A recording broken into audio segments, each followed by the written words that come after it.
This is a handstand. So with the handstand, Steph's gonna kick up, arms down, legs are up, right? She's nice and tight. Her body is literally pasted against this wall.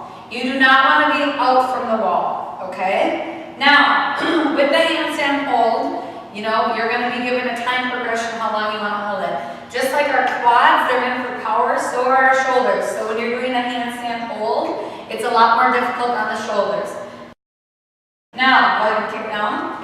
If it's too advanced for you to kick up that way, you can also do a handstand walk. So, where you're coming down, hands are on the floor, and Steph's literally just going to walk her body up against the wall until she is flush. It's a really good workout, by the way. And then she's standing there. Another perfect